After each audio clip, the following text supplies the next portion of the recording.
Hey bro, so have you ever had any troubles like drawing portraits or anything like that? Come to think of it, yeah, honestly, I have. Yeah, so basically, honestly, I could show you how to do this. It's pretty easy. I do this a lot. It's called the grid system. The grid system? That Yeah, sounds the grid system. okay. So yeah, all you do is just draw a grid onto a photo reference of a person or whatever you want to draw, and then you look at the squares and I don't know about this, dude. look at the squares, and then you just kind of draw in where everything's at. Basically, dude, it's honestly pretty easy. Okay. I'm down to give it a shot. Yeah, even you could do it. What's that supposed to mean? Even I can do it. Yeah, man, I could show you. I can show you real quick. Hold on.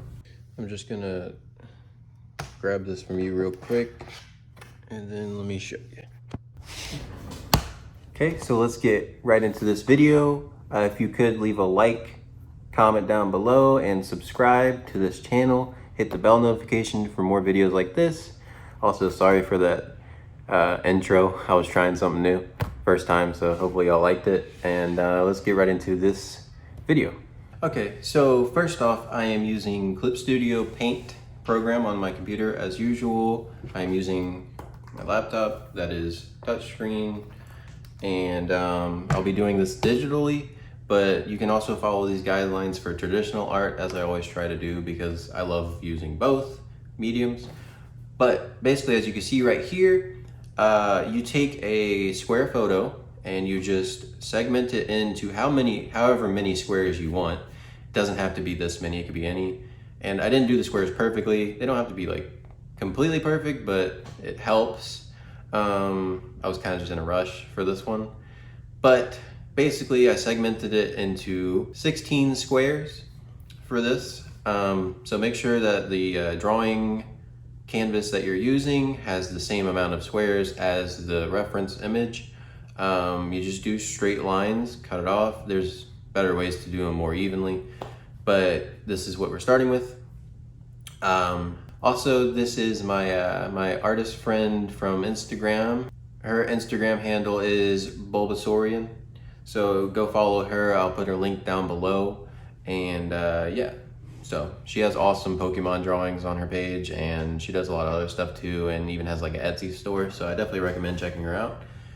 And let's get straight into how this can help you draw portraits.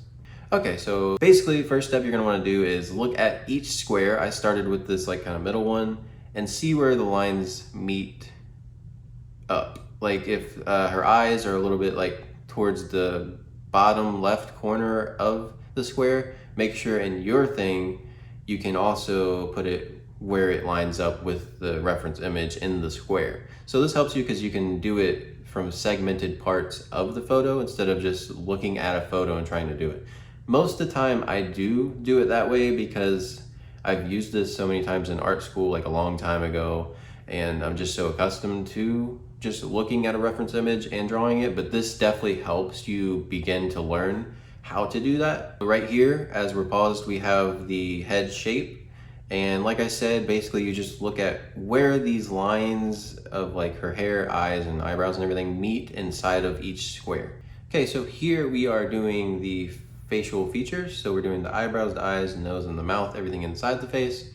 Basically same thing, you just look at where it's at. I'm fortunate enough to be doing this digitally, so I can use the warp tool to push and pull things if it doesn't look completely accurate. I will say this doesn't look completely accurate. Like I said, I was kind of rushing to make this video because I just had the idea that I really wanted to make this tutorial to help people out. So there is all of the facial features as of now. Like I said, just look at where it lies inside of the squares. Okay, so now we're drawing the hair. This step, same as all the others. With this, I'm kind of more so roughing it in, not so accurately, but still sticking to the square guidelines. And you can see me push and pull on some of them with the warp tool. Just adding in roughing layers. This is mainly just the sketch layer. Okay, so pausing it right here. We are taking that final layer and I turned the opacity on it way down as far as I could get it while still barely being able to see it, because we're doing the final line art layer. So the grid thing, basically I taught you in the beginning, so that's pretty much self-explanatory. It's a very helpful tool. It's honestly very handy if you're learning how to draw from a reference. But here is the line work. So we're just drawing in all the lines, making sure they're crisp and look good. That's pretty much all this is. The opacity, now we're doing all the colors. I went with a more kind of realistic style with this one, for the most part. Semi-realistic, I should say. I do fix her eyes. I don't like how they came out because I think I kind of messed up with the grid system, but right now I'm just shading everything in. Also, if you want to keep the grid for the shading, I just realized that from looking back, that would help a lot. And yeah, so we shaded the face so far.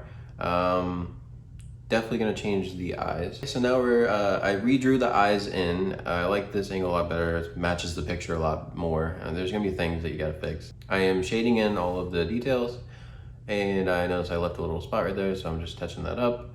Like I said, if you wanna use the grid for shading too, that would help. I should have did that in this video. I just now thought about it.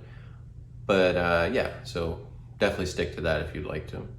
And there it is. So with pencil and paper, it would be harder because the grid, you have to erase and make sure it doesn't show up through the drawing before, but you can just kind of like sketch it in softly and then erase it later before you do the final layer. So yeah, there it is. There is the final drawing, and I hope this helps y'all. I love how this came out.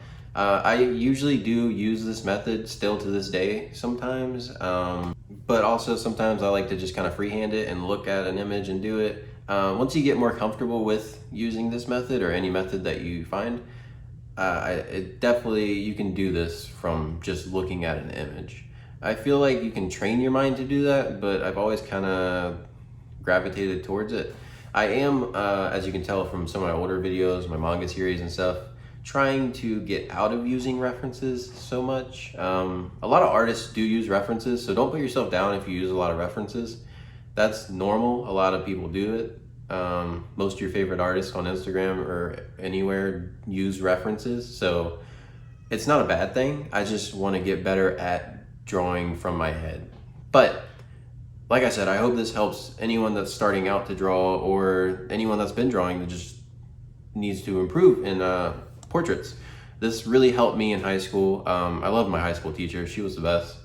And yeah, so like I said, if you like this video, please leave a like, comment down below. Any art problems that you struggle with or any art tutorial that would help you that I could possibly make. And until the next one, peace.